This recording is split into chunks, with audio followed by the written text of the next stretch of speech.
The shutdown is done, so it's time to get back to the data. I'm Dan Loney, and welcome to another edition of Economy 101, joined by economist Aaron Terrazas. Aaron, it's all nice. Back to normal, right? Exactly, completely back to normal. No, it's going to be a couple months before we work this out of our system. All right, let's start there then. I mean, talk about that process, and you obviously probably have seen this in past shutdowns. The process of kind of getting all of this data back online and making sure that that everything is back in its normal place here. It's not like you can just pick up and this data has been sitting there for the last several weeks. No, I mean some of this data it is automatically collected where kind of businesses or households submit it through a web portal, but some of it is manual and that requires manual follow up. So I think kind of that's what BLS has been sorting out the past week or so. How much data did they collect? How much data didn't they? Obviously, data that was collected in September that was supposed to have been released in October, that is fine. But there's a whole slew of data that wasn't collected in October and the first half of November, and I think we're starting to see the gaps. We saw an announcement that there will not be a jobs report for October data. For the most part, were collected. A few data points were collected, and those will be released with the November jobs report. Because of the timing of the end of the shutdown, it looks like some data for November even weren't collected. All right, but the data that we did get for September, 119,000 jobs on the BLS jobs report, better than expected. There were some downward revisions to July and August. So overall, what were your thoughts on the September report? It was, I think, no doubt stronger than expected. 119 was above basically all of the private sector estimates. The private sector estimates kind of range from slightly negative to low tens of thousands, kind of upward. No one had a positive job gain in the triple digits. So I think that was a very clear upward surprise. A lot of it was driven by healthcare. Again. And there was weakness in all of the places you expect to see weakness, notably professional business services, the information sector. So, all in all, the unemployment rate did tick up. We can talk a little bit more about that. But I'd say, no doubt, this was a stronger than anticipated report. So let me continue that conversation because it went up to 4.4%, but at the same time, the participation rate went up. So Right. we had a little bit more unemployment, but you had more people kind of officially in the workforce. So that's not always the worst thing in the world. No, and remember, this comes in the context of slowing immigration. I will note that the unemployment rate officially only ticked up a tenth of a percent from 4.3 to 4.4%. But if you go to the next decimal point, it was 4.44. So it missed by one hundredth of a percentage point, 4.5 increase, which would have been a little bit more shocking. So perhaps a little bit more weakness right there. Throughout this time, how did all of the private data do in terms of giving us an idea of where things kind of stood? Maybe not a full idea, but at least gave us some idea where we were headed. No, I mean this was a real opportunity to pressure test all of these private data sources. There's so much chatter. How much value add is there really in the BLS kind of collection of data? I think this showed that there's nothing like the real thing.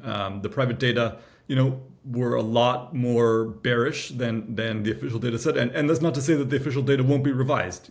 Kind of downward. We've had basically almost all of the months over the past year kind of been downward revisions, one or two exceptions to that. I think baseline assumption is that the official estimates is probably going to get closer to the private estimates as we get revisions over the next couple of months. That said, it showed us that the decades and hundreds of millions of dollars that U.S. government has invested in official data, that's their main purpose for this fiscal agencies. It's not a side project like it is for many of the businesses that produce the stats. But I think we can still agree that we're in a time right now where the labor market is still sluggish. It's still a challenge for if you're out of work, it's still a challenge for many people to get a full time job right now. No doubt that August number, kind of August payrolls was revised to a negative number. Yep. From up 26 to -4. And kind of July was revised downward as well. The 3-month moving average is trending lower. It's still well into positive territory because of the strong September number, the strong July number. But both June and August are now negative, and that's definitely a note for caution. Two sectors I know that you wanted to talk about. One being the information sector, people in Yeah. the tech jobs. That has been, an area where we've seen a lot of companies paring back as seemingly it feels like the conversation goes deeper and deeper into the world of AI. And I know you Yeah. also wanted to talk about the transportation sector, so I'll let you run with both of those, whichever one you want to start with first. Yeah, I mean, the information sector is like a big collection of things. It's not just tech workers, it's anyone in the publishing industry. So it includes journalists, it includes media. There are also some other tech adjacent sectors that are categorized under professional business services. All of those are pretty sharply negative. If you look at the unemployment rate for information sector workers, again, software code writers and journalists all together, that jumped from 3.7% to 7%. So that was a huge jump in the unemployment rate for information sector workers. That was the second biggest jump on record going back to 2000 when this series starts. The only month when we saw a bigger jump in the unemployment rate for those workers was April 2020 at the start of the pandemic. So maybe that'll come down a little bit, but I think obviously that is a big red flag. We know there have been troubles brewing in that sector for a long time. I think the more surprising soft spot in this report was transportation. We saw warehousing jobs get scaled dramatically back, kind of package delivery jobs kind of flatlined, trucking jobs declined. I think we can expect trucking jobs to contract further going into October. We'll never really know, but because of kind of some regulatory enforcement actions happening there, this is a time of year when we normally see a lot of part-time workers kind of join those ranks. It hasn't happened this year. The question is open: are companies relying more on 1099 contract workers for warehousing and package delivery work, or is this a sign of an expected holiday slump? Well, when you think about retail in general, I think there's a question out there about what companies are doing for the holiday season this year. That maybe they're not expecting to bring on as many people as maybe they have in the past because e-commerce has kind of filled that void to a degree. Certainly, and I think it's not only kind of e-commerce. There's also a lot of front loading. So the transportation was strong, in May and June as companies front loaded ahead of tariffs. They stockpiled a lot of inventory, moved a lot of goods, and in some ways, those goods were already in position for retail customers when August and September arrived. So perhaps this could be just a seasonal sleight of hand where a lot of that employment activity in preparation for the holidays kind of happened earlier. But that said, I think you're right. Retailers are expecting, a slightly soft holiday season. We've talked about that, and I think that's showing up here. What's your thought then on how maybe we carry this into 2026? It still does feel like, there's a level of inflation in the economy that is a challenge for many people. And by the way, in the information sector, I can count myself as one of the people no longer on the unemployment claims, Yeah, congrats. Yeah. Which I feel really good about. But it still doesn't feel like we've kind of crossed the barrier where, and maybe we're not going to because of some of the dynamics that are changing, but, to fill a lot of, look, if you go by the JOLTS report, you're still talking about millions of jobs that are out there, but you have to match them with the right skills at this point.